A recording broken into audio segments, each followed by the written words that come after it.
A breech-loading gun is a firearm in which the cartridge or shell is inserted or loaded into a chamber integral to the rear portion of a barrel. Modern mass-production firearms are breech-loading, though mortars are generally muzzle-loaded, except those which are intended specifically by design to be muzzle loaders, in order to be legal for certain types of hunting. Early firearms, on the other hand, were almost entirely muzzle loading. The main advantage of breech loading is a reduction in reloading time. It is much quicker to load the projectile and the charge into the breech of a gun or cannon than to try to force them down a long tube, especially when the bullet fit is tight and the tube has spiral ridges from rifling. In field artillery, the advantages were similar. The crew no longer had to force powder and shot down a long barrel with rammers, and the shot could now tightly fit the bore, increasing accuracy greatly, without being impossible to ram home with a fouled barrel. It also allows turrets and emplacements to be smaller, since breech-loaded guns do not need to be retracted for loading. After breech loading became common, it also became common practice to fit recoil systems onto field guns, to prevent the recoil from rolling the carriage back with every shot and ruining the aim. This allowed for faster firing times, but is not directly related to whether the gun is breech loading or not. Now that guns were able to fire without recoiling, the crew were able to remain grouped closely around the gun, ready to load and put final touches on the aim, subsequent to firing the next shot.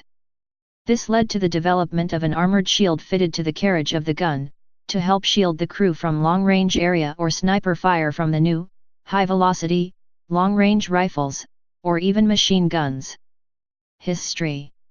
Although breech-loading firearms were developed as far back as the late 14th century in Burgundy, breech-loading became more successful with improvements in precision engineering and machining in the 19th century. See Dry's needle gun. The main challenge for developers of breech-loading firearms was sealing the breech. This was eventually solved for smaller firearms by the development of the self-contained metallic cartridge. For firearms too large to use cartridges, the problem was solved by the development of the interrupted screw. Swivel guns. Breech-loading swivel guns were invented in the 14th century.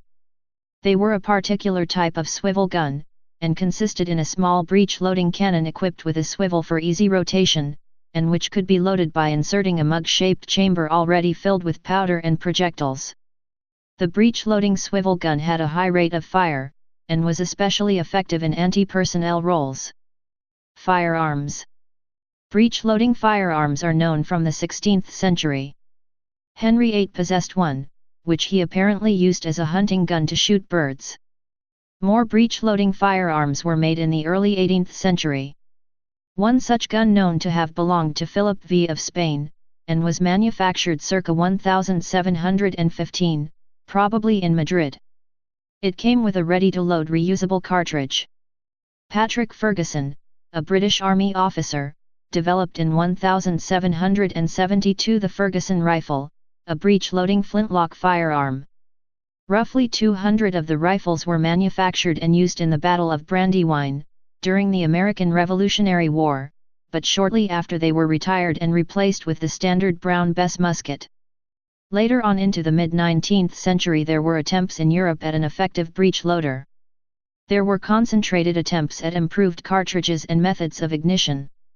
In Paris in 1808, in association with French gunsmith François Prélat, Jean-Samuel Pauly created the first fully self-contained cartridges. The cartridges incorporated a copper base with integrated mercury fulminate primer powder, the major innovation of Pauly, a round bullet and either brass or paper casing. The cartridge was loaded through the breech and fired with a needle.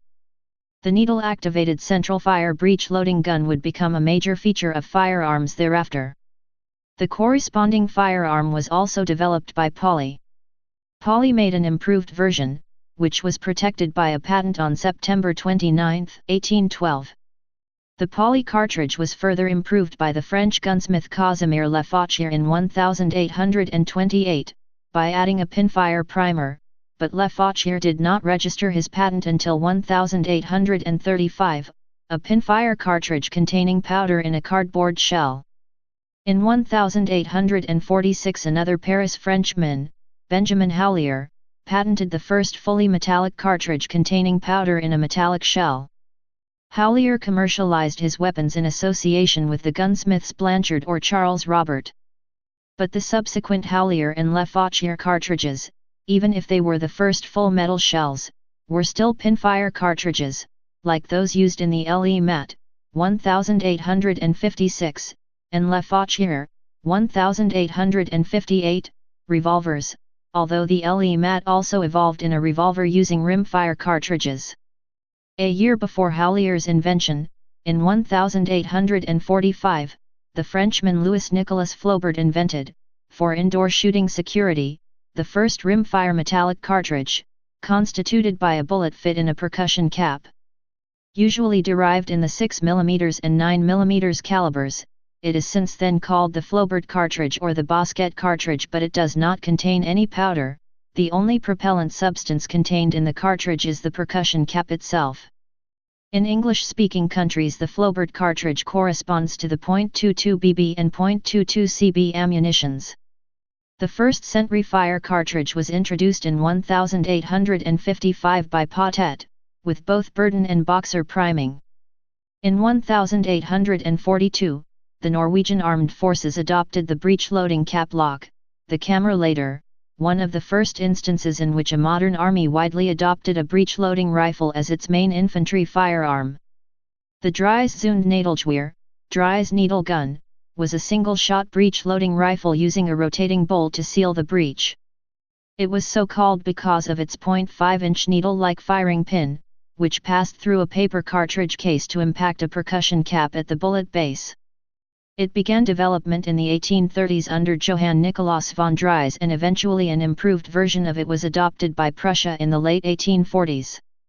The paper cartridge and the gun had numerous deficiencies, specifically, serious problems with gas leaking. However, the rifle was used to great success in the Prussian army in the Austro-Prussian War of 1866. This, and the Franco-Prussian War of 1870-71, eventually caused much interest in Europe for breech loaders and the Prussian military system in general. In 1860, the New Zealand government petitioned the Colonial Office for more soldiers to defend Auckland. The bid was unsuccessful and the government began instead making inquiries to Britain to obtain modern weapons. In 1861 they placed orders for the Kalischer and Terry carbine, which used a breech loading system using a bullet consisting of a standard mini-lead bullet in .54 caliber backed by a charge and tallowed wad, wrapped in nitrate paper to keep it waterproof. The carbine had been issued in small numbers to English cavalry, hussars, from 1857. About 34,000 carbines were brought into New Zealand a few years later. The carbine was used extensively by the Forest Rangers, an irregular force led by Gustavus von Tempsky that specialized in bush warfare and reconnaissance. Von Tempsky liked the short carbine, which could be loaded while lying down. The waterproofed cartridge was easier to keep dry in the New Zealand bush. Museums in New Zealand hold a small number of these carbines in good condition. During the American Civil War, at least 19 types of breech loader were fielded. The Sharps used a successful dropping block design. The Green used rotating bolt action, and was fed from the breech. The Spencer, which used lever-actuated bolt action, was fed from a 7-round detachable tube magazine. The Henry and Volcanic used rimfire metallic cartridges fed from a tube magazine under the barrel. These held a significant advantage over muzzle loaders. The improvements in breech loaders had spelled the end of muzzle loaders.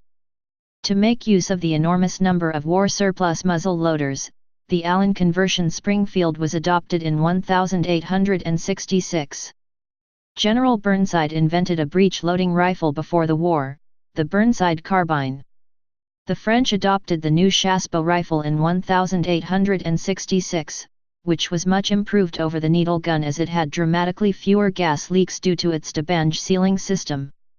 The British initially took the existing Enfield and fitted it with a Snyder breech action, solid block, hinged parallel to the barrel, firing the Boxer cartridge.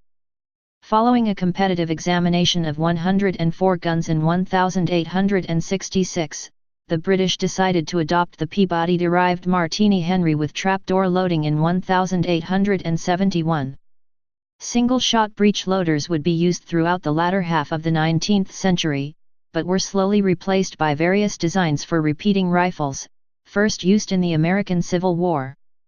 Manual breech loaders gave way to manual magazine feed and then to self-loading rifles. Artillery.